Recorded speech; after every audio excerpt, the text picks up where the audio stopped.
I'm here in Bristol at the Clifton Suspension Bridge with Robin Gibb. You certainly are. Robin Gibb, you're fascinating in history. That's your hobby. Now, That's right, Leo, yeah. what are we doing here in Bristol? Well, I'll tell you, Leo. I'll tell you. Right. We're in Bristol because of Isambard Kingdom Brunel. Aha. Famous engineer of the 1800s, Leo. Right. Right, and he built this bridge, or should I say designed this bridge and had it built in about 1830, but he didn't live to see it completed. He died in 1859, and the bridge was completed in 1864. Fantastic. There we go. And you obviously know a lot about this stuff. I mean, history is your subject. Yes, I love it. How'd you get into it? Quite by accident. Well, it was not quite by accident in a way. It was just something, I liked it at school. It was one of my best subjects, but I never really got to learn as much as I wanted to at school because they didn't spend as much time as I wanted to spend on it. So it was after I left school that I learned the most. We always associate yourself and Barry and Morris, the Bee Gees, with America. And, you know, here we are in England, and you're fascinated in British history. Is there any American history that you've been interested in? I think, by and large, it's the reason I'm mostly interested in British history is because I am English. We are English. Right. Born in the Isle of Man, but nonetheless English. Because that's another British thing that not many people know. When I say the British history, I mean British history. I don't just mean English history. British history. Right. Yeah. Which is very important, Leo.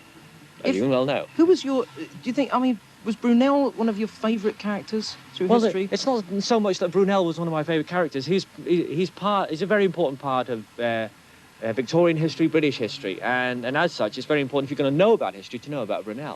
Well, let's go down and see the bridge. Yes, let's do that. So, how did they get it all to fit together?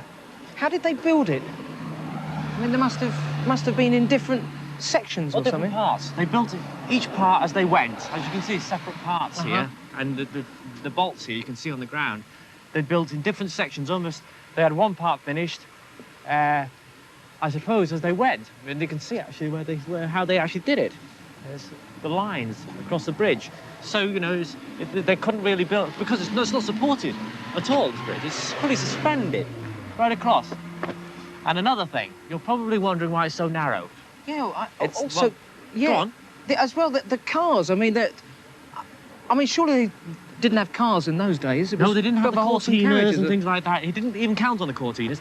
What he was counting on was the horse and carriage, hansom cabs and all that stuff, which is pretty much what it's still built for, because they never ever reinforced the bridge, which is a tribute to Brunel. It's a good point actually that we've walked most of it, and now we find out it's unsupported. Completely suspended, Leo. Completely suspended.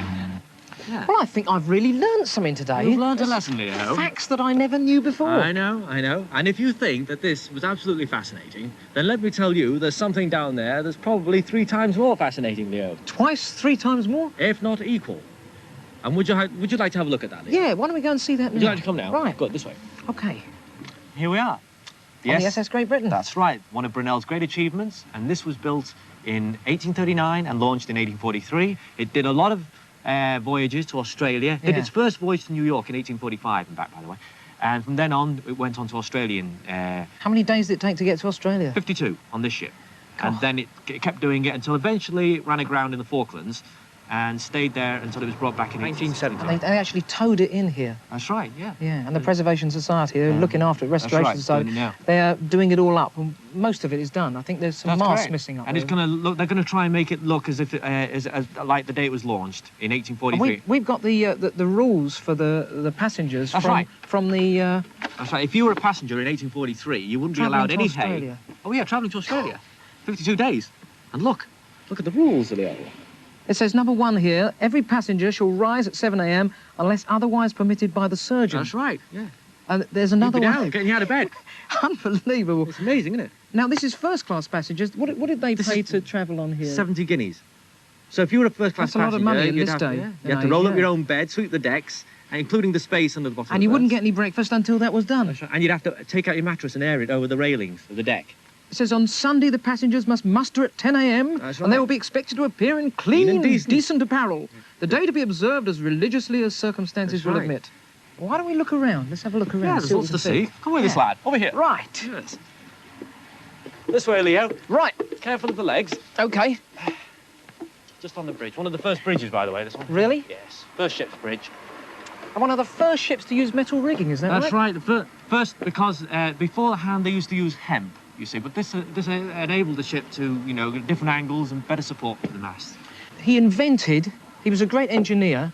He also had some strange idiosyncrasies about him, didn't he? Yes, the Great Western Railway, which was one of his big deals. Yeah, went from London to Bristol. London to Bristol. Or Bristol to London, rather, because he started here, That's didn't right, yes. He opened up Bristol to London, literally, and all of England by doing it. But when he actually went out to build the first tracks there that was to take the trains, he personally went on his own with a stick, a walking stick, and walked the entire ground between London and Bristol and testing it. For the railway tracks to be all built. the way from Bristol to London himself, because he didn't trust anybody else to do it. That's right. It was complete. Everybody thought he was crazy, but obviously there was a method to his madness. Which brings me to my latest suggestion, the one I'm going to make to you right now. I think to keep this sort of mood of Brunel and the fire burning, as it were, and it's a perfect thing to end the day on. I think me and you should walk the same route as Brunel back to London now. To London? Absolutely. I think you can do it, Leo. We'll test out the ground as we go. Let's do it. Don't forget the walking cane.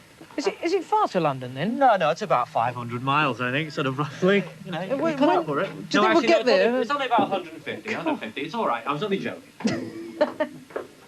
All the way to London? Absolutely. Brunel did it.